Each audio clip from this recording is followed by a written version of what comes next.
Hola, hola amigos y amigas de País Lobo. Soy Rocío Gambra y el día de hoy estoy junto a Marcela Colonado. Ella es abogada de la ONG Defensoría Comunitaria. ¿Cómo estás, Marcela? Bien, bien, gracias. El día de hoy vamos a hablar de una causa que tú llevaste bien interesante que sienta precedente, creo yo, Ujú, dentro de la legislación y lo que está pasando aquí, ujú, cómo se aplica la ley Zamudio ujú, específicamente ujú. aquí en la región de los lagos. Cuéntanos un poco de qué se trata el caso. Ya. Bueno, voy a partir relatando los hechos que son súper importantes, que ocurren en Bahía Mansa, en el sector, en el sector de Fundación Mi Casa de San Juan de la Costa. Ahí vive mi clienta, su nombre social es Kren Schumacher. Que ella llega a vivir en el 2018 a la localidad y su identidad de género es no binaria y su orientación sexual es lesbiana. Y junto a su pareja, que también viven en el sector, se radican ahí. Entonces, bueno, ella que es muralista y además de eso es activista de la comunidad sorda. En Santiago fundó una organización que sigue muy vigente, que une a la comunidad sorda con la comunidad LGTBI en distintas actividades. Entonces, esa organización se llama CREA. Ella se viene para acá por Servicio País. Es una persona con un quehacer social y político muy importante. Entonces se radica acá en este sector y inmediatamente comienza a ayudar mucho a la comunidad. Es en reuniones de un comité de vivienda que había ahí, en donde el agresor de ella, el imputado, que es Pedro Bamonde, un pescador de la zona, que es su vecino, que vive a 20 metros, empieza a agredirla frente a todas las personas, a decirle contigo no se puede hablar porque eres feminista. Entonces, lo que le pasaba a él era que al decirle estas cosas, las personas lo excluían. De hecho, lo echaron de las reuniones, lo echaban del comité, porque él tenía como esta Actitudes que no actitud estaban acorde a lo que esperamos dentro de una convivencia de social, vecinos, ¿cierto? claro. Ujú. Entonces ahí ya vemos que no están para nada aceptadas esas conductas. Entonces, esto fue en escalada. El 31 de enero del 2022, él intentó atropellarla a ella en el camino. Le tiró el auto encima y mientras la amenazaba también verbalmente. Cuando ella iba de la mano junto a su pareja bajando por el pasaje Loncochino, se llama. Entonces, ella denunció este hecho, pero la causa se archivó provisionalmente porque faltaban antecedentes, digamos. Yo creo que por la poca gravedad de los hechos, porque generalmente los hechos delictuales tienen una mayor gravedad, los que se... ¿Te refieres mayor gravedad porque no llegó a cometer lo que él quería hacer? eh, Porque que te tiren el auto, te destruyen la casa, es grave. claro, claro. Primero, ese hecho, como no le causó a ella lesiones físicas y las amenazas no pasaron a mayores en esa época, que fue unos meses antes del último ataque, esta causa se archivó. Se Ok. archivó porque Fiscalía la consideró tal vez de poca relevancia, que es algo que es parte de la labor del Ministerio Público, porque el Ministerio Público debe seleccionar las causas que tramita y que finalmente lleva a un juicio que van a poder llegar a una condena. Ujú. Tiene como un mandato de llevar solamente algunas causas a condena, de acuerdo a la importancia. Entonces, esto es súper importante este caso porque vamos viendo cómo que la sociedad reproche y condene estas conductas homofóbicas hace también que las entidades del Estado, como Ministerio Público, como la Fiscalía Regional y los jueces le vayan tomando también peso a poder sancionar, junto con estas nuevas leyes que han salido como la ley Samudio. Bueno, de esa manera, en el 28 de noviembre del año pasado ocurrió ya el hecho como de mayor violencia, donde él, estando en un estado como alterado, le robó el hacha a una vecina y con el hacha fue a rodeó la casa de ella, destruyendo la casa con un hacha mientras le gritaba dichos homofóbicos como sal de ahí, maricona, tú no eres de acá. Lo digo así tal cual porque Ese fue el nivel de violencia que ella experimentó en ese momento. imagínate que él conocía sus horarios, entonces ella no. porque Ella eran no estaba, vecinos eran vecinos. y se dedicó entonces a ver en qué momentos ellas entraban y salían. Exactamente. ¿A ambas o solamente a una de ellas? A ella, a ella. Lo que gatilló esto es que él fue expulsado del comité, pero no por Cren. Cren es la tesorera. Hubo una asamblea y la asamblea completa decidió expulsarlo a él, pero él, y lo que pasa mucho en los actos homofóbicos, desplegó toda su rabia Sobre hacia ella. Cren y le destruyó su casa.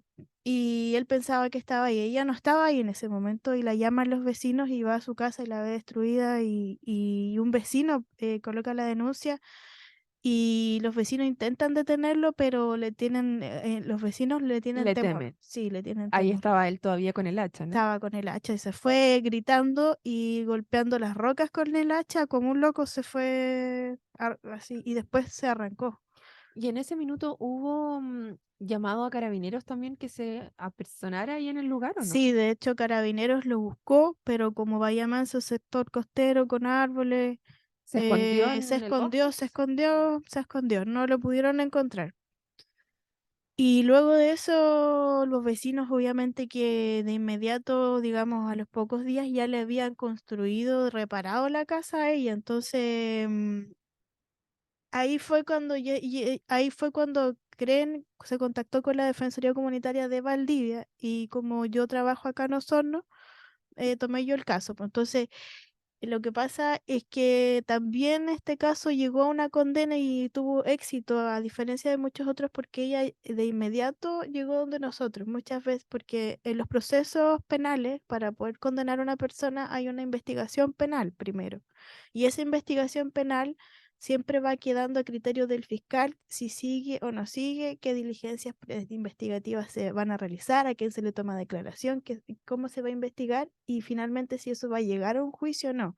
Son facultades exclusivas de decidir sobre el destino de la causa que tiene el fiscal, ¿Y eso va dado por la gravedad de los hechos, por la principalmente? O gravedad de sea, es los el hechos criterio del del fiscal, fiscal sí. dependiendo de la gravedad de los hechos. Sí, Ok. dependiendo de la gravedad de los hechos y de las pruebas que hayan.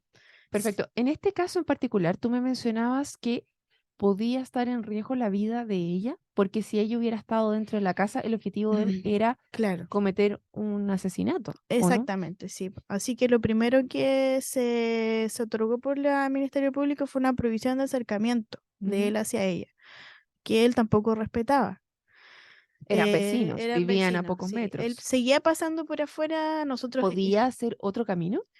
podía hacer otro camino, Ok. existía otro camino alternativo, nosotros pedimos una audiencia de revisión de la medida cautelar para lograr cambiar esto, pero se mantuvo, pero no se precisó. Nosotros queríamos que se precisara en cuanto a los metros, porque bueno, no estaba precisada, las provisiones de acercamiento a veces se precisan como en 100 metros entre la víctima y el ofensor. Entonces, el Ministerio Público está acostumbrado a ver causas de violencia de género, de violencia intrafamiliar, o sea, entre personas que tienen un parentesco, Ok. generalmente parejas, ¿cierto? Padres de Dentro de un las hijo como familias. dentro Ok. de la familia, sí. No, no está acostumbrada, no, bueno, la violencia en el pololeo, que también es violencia de género, es imposible casi, salvo si hubo convivencia por ahí, tratar de lograr un juicio y una condena. Y la violencia hacia las personas de la comunidad LGTBI, que es violencia de género también, también no saben cómo tratarla, digamos, porque no son casos que comúnmente lleguen y también esa es otra característica de esto, que las personas no se atreven a denunciar porque ya desde la primer funcionario con quien tienen que declarar ya reciben también en ese acto de discriminación. Entonces, la mayoría de las personas no denuncia porque no tiene ninguna esperanza en el... O En sea, ¿para qué me voy el... a desgastar? Solamente tomo mi decisión y Ujú. salgo de ahí. Exactamente, Y no sí. tienes un mecanismo de apoyo posterior y sobre Sí, todo que efectivamente esa persona que es violenta contigo en ese ujú, minuto, es muy probable que vaya a repetir este patrón. exacto. Me imagínate con las frases que él señalaba, o sea, ella, como tú, uno como mujer que vive sola, digamos, vas a quedarte en tu casa donde ella, nosotros podíamos haber alegado un femicidio frustrado, por ejemplo. Cuéntame un poquito más ese detalle. ¿Qué fue la causa y en qué terminó finalmente? ¿Qué fue lo que lograron probar? Nosotros logramos condenarlo por daños simples, amenazas simples, con la aplicación del agravante de la ley Zamudio, la 12 número 21, que es haber cometido el delito con una motivación especial, que es una motivación de odio hacia la expresión de género de una persona. La ley señala la orientación sexual y la identidad de género, entre otras calificaciones que existen, porque hay otros, pueden existir otros casos. Y en este caso, una cosa que es desconocida para nosotros en general es qué tan, que esto tú decías, podríamos haber ocupado o intentado un delito más fuerte. Sin embargo, Exactamente. nos fuimos por lo más simple. ¿Es Sí. porque es más fácil probarlo? Claro, es por la prueba que tú tienes, digamos, porque ella no estaba ahí. Esos son aspectos más técnicos, jurídicos, que son parte de nuestro derecho, digamos. O sea, Ujú. nosotros nos regimos por el principio de inocencia y que es muy, muy difícil de derribar, como hay que tener muy buena prueba. Y como ella no sufrió lesiones más que psíquicas, digamos, las Ujú. amenazas también le afectaron psíquicamente, eso también es algo que eh, ¿Eso lo probaron ustedes a través de psicólogos? nosotros no necesitamos para el daño y las amenazas probar su afectación emocional o psíquica. Igual se configura con el hecho él de haber dicho las frases que dijo al golpear la casa Se asume y el que ella acto ya lo... concurre en las amenazas, porque él le decía sal de ahí. Gracias a eso, y bueno, también el intento de atropello es una amenaza en sí. ¿Ustedes ahí tenían testigos que acreditaban Teníamos esto? testigos presenciales. Nosotros por eso logramos también condenarlo. Teníamos testigos presenciales de cuando él rompía la casa, la vecina de al lado, todas las Ujú. vecinas. Eran 4 vecinas. Y el Em, hecho que ella haya sido muy querida por la comunidad, ¿era a favor de ella, en contra de ella? ¿Por qué tiene algún grado de relevancia dentro del proceso? Tiene mucha relevancia porque las vecinas, todos los vecinos declararon y prestaron su apoyo y también contábamos con esas 4 declaraciones que eran como la clave como para poder condenarlo. Y la otra es que él mismo, que también era vecino, sentía, yo creo que ese día llegaron muchos vecinos al juicio Sintió la y presión sí, de los vecinos entonces sí, para declararse culpable. sí, él finalmente en la audiencia de juicio, que teníamos toda la prueba preparada para presentarla, él en el último momento dijo que admitía la responsabilidad porque de esa manera puede obtener algunos beneficios. Bueno, los imputados cuando admiten responsabilidad obtienen una rebaja de la pena.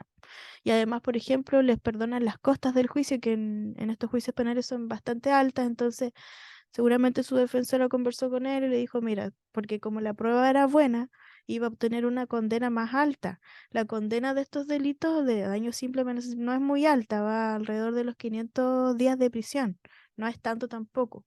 Pero él obtuvo una pena de 41 días por el hecho de haber admitido. Y el hecho de que sean solo 41 días efectivamente tiene prisión. Como él no tenía antecedentes penales, y ese es otro punto importante porque él no tenía antecedentes penales. Este es una persona que generalmente es violenta, de hecho con su propia familia, en el sector todos los conocen, pero él, los hechos de violencia anterior, él acostumbraba a llegar a acuerdos reparatorios. Y cuando uno llega a un acuerdo reparatorio, paga, digamos, Ujú. el imputado paga a la víctima y la causa se cierra, digamos, y nunca hay una condena. Por eso él no tenía antecedentes penales. Y eso depende también de las víctimas, que quieran llegar a acuerdos reparatorios y no seguir adelante con el juicio. El acuerdo reparatorio depende de la víctima, depende de la voluntad de la víctima. En este caso, Cren rechazó todos los ofrecimientos de dinero que él le hizo. Y hay otra salida alternativa que es la suspensión condicional del procedimiento, que también implica terminar anticipadamente el juicio sin una condena que no depende de la víctima. Y esa es como la gran injusticia en los casos de violencia de género, porque el fiscal tiene como el deber casi moral, pero la ley lo establece, es un deber legal, pero si no lo cumple no pasa nada, digamos. ¿Cómo no pasa nada? El deber de preguntarle a la víctima su opinión sobre si ofertar o no la suspensión condicional del procedimiento al imputado.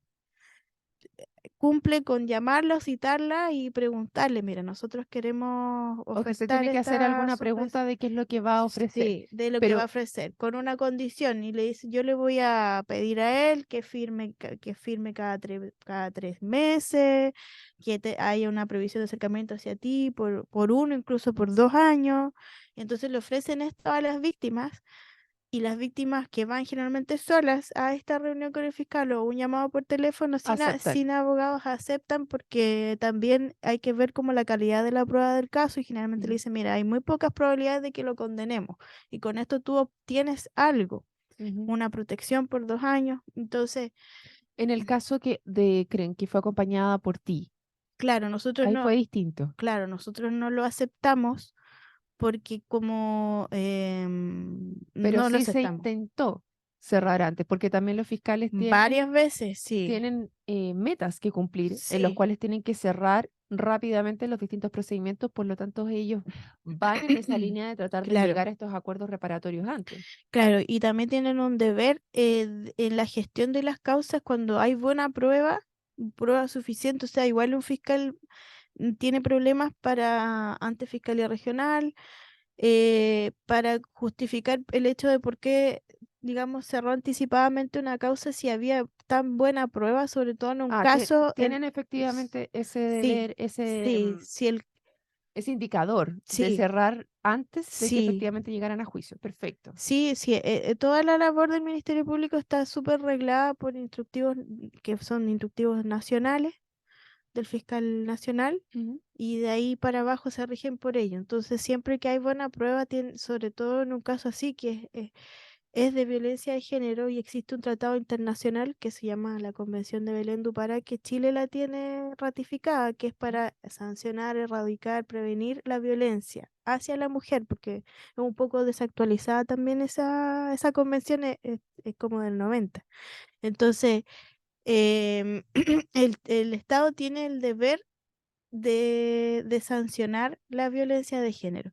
Entonces, cuando uno invoca eso, se reúne que hay un caso en donde hay buena prueba, donde tú invocas un tratado internacional que le da deberes al Estado, y bueno, ya se declaró por la Fiscalía Regional que el caso no se podía ofertar la suspensión condicional del procedimiento. Ok, en este caso en particular no tenía que hacer esa suspensión condicional. Una Claro, cosa son los acuerdos reparatorios y la sí, otra es la suspensión condicional, sí, donde el fiscal efectivamente tiene que conversar con la víctima sí. para que ella acuerde la forma en la cual esto se va a proceder. Tú decías, no siempre lo hacen y no pasa nada. Eso es porque la víctima no ejerce acciones en contra del Es que fiscal. no hay acciones legales que permitan a la víctima reclamar al fiscal que ofertó esa salida alternativa. O sea, No la, se pi- puede anular el juicio, por ejemplo, no, ¿no? porque se le exige pedirle la opinión, pero la opinión de ella, poniéndolo en otras palabras, no es vinculante, digamos, no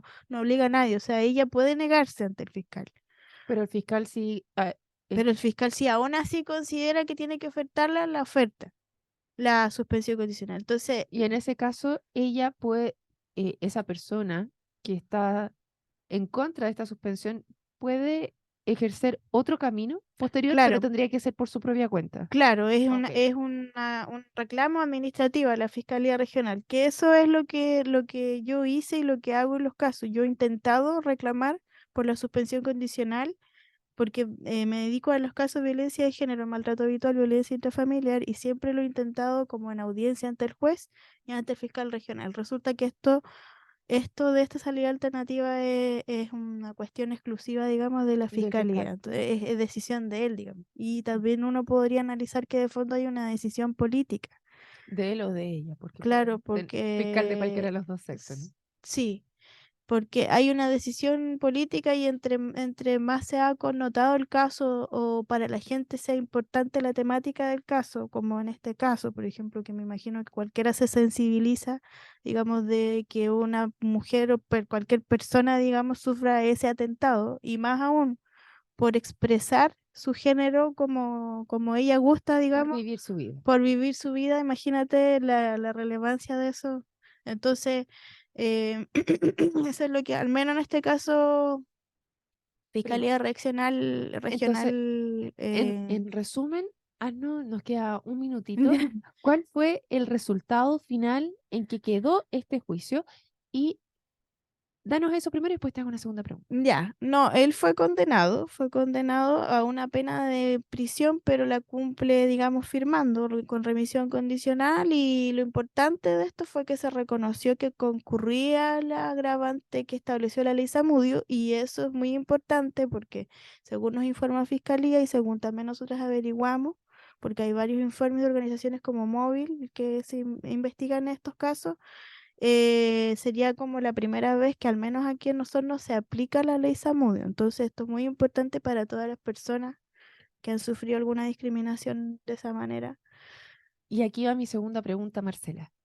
¿Qué tiene que hacer una persona que siente que la ley Zamudio debiera ser aplicada en su caso? ¿Con Ujú, quién se pone en contacto y cuál ujú. es el mecanismo para poder hacerlo? Ya. No existe un organismo estatal, en algunas otras materias sí lo hay, como el caso de las mujeres, ¿cierto? El Centro de la Mujer, la Corporación de Asistencia Judicial. Una persona que califique para atenderse a la Corporación de Asistencia Judicial podría acudir ahí para hacer su denuncia. La denuncia de la ley Zamudio puede ser verbal incluso, tiene que acercarse al juzgado de letras de su comuna. En este caso no hay dos que están al lado de la cárcel. La persona puede dirigirse sin abogado a la ventanilla de ese juzgado y decir, me pasó esto, y se le puede tomar su denuncia verbalmente. Eso es algo que le da accesibilidad, pero también va a necesitar un abogado en su momento. Necesita un abogado. La ley no estableció la posibilidad de que no lo tomara. Tampoco el Estado ha puesto abogados gratuitos como para esto, como si existen otras cosas. Y en el caso de ustedes, de la ONG Defensoría Comunitaria, ¿cómo toman los casos en particular? Nosotros nos van llegando los casos es que nosotros hacemos harto trabajo en Valdivia y en Osorno como comunitario, local, con las agrupaciones, entonces hacemos talleres que son abiertos a la comunidad y también trabajamos en red con psicólogos y generalmente a través de los psicólogos ¿Los van derivando hacia ustedes? sí nos Ok. llega así y bueno, nosotros este tipo de casos los tomamos de manera, nosotros trabajamos con un tarifario diferenciado y tenemos los casos que son de connotación comunitaria o de como este tipo de casos nosotros tomamos de manera gratuita, al menos en lo que son nuestros honorarios como en la parte jurídica. Y al menos el procedimiento de la ley Samudio no tiene ningún costo para las personas. Como Ujú. digamos en la parte procesal. Entonces nosotros, como sabemos que esto tiene que ser promovido, digamos, y queremos incitar a las personas a que al menos evalúen su caso si es posible denunciar o no, porque hay que ver ciertas condiciones de seguridad también que no siempre es bueno denunciar, siempre hay que evaluar si se denuncia o no primero. Ujú. Y entonces sí hemos estado a través de nuestras redes haciendo un llamado a todas las personas porque sí, en esa parte que generalmente se da también que hay un empobrecimiento de las personas de la comunidad Ujú. LGTBI, porque igual cuesta, Y digamos, en ese caso, insertarse socialmente, sí. a ese llamado, ¿a dónde tienen que comunicarse con ustedes? ¿Cómo se contactan con ustedes? Bueno, a través del Instagram, Defensoría Comunitaria, Defensoría Comunitaria, tenemos un Facebook también, tenemos un correo electrónico def.comunitaria@gmail.com y por ahí están igual publicados todos tenemos varios teléfonos en Valdivia acá. Sí. Perfecto. Bueno, y con esta invitación a todas aquellas partes de la comunidad que necesiten asesoría en estos casos, los invitamos a que se sumen y sigan esas redes. Y a todos los que se sumaron a esta conversación, les recuerdo que esta y otras conversaciones las pueden revisar en www.paislobo.cl y si les gustó, no se olviden de compartir. Muchas gracias, Marcela. Gracias.